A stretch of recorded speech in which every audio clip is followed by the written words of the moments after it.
Laptop Part 1. Sa kanan, magpakilala. Ako nga po pala si Tekma, taga Sorsogon.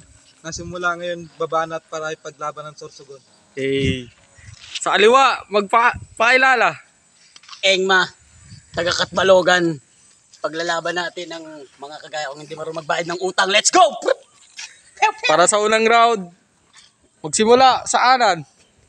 Pare, Isang banat lang yan, ha? magbayad ka naman ng utang mo. 1 linggo na, sabi uhulugan mo. Oo! Oh, Kahit hindi magka-rhyme to, ayoko magbayad kasi utang ina mo.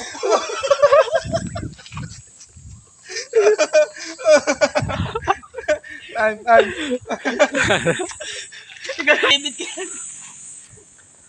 Ang banat nga lang eh. Isa-isa. Tagal na nun. Ganun. Sobrang tagal na nun, hindi mo pa binabayaran.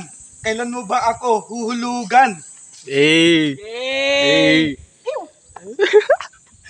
Di ba sinabi ko, sa katapusan, ukinang ina mo, sa katapusan ng mundo! Hey! Oh, nalaglag yung ano natin. Oh, Yung nalaglag pampalakap, traps. yung pampalakap.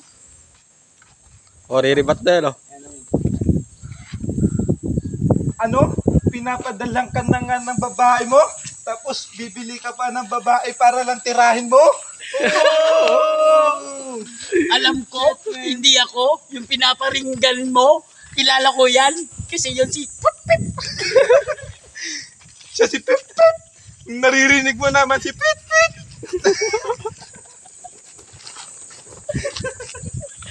Balat! Hindi ikaw ang pinaparinggan. Pero yung babae binabayaran para lang matikman. Oh! Ang lupit! Kilala ko yung tinutukoy niya. Nagsisimula yon sa letter R.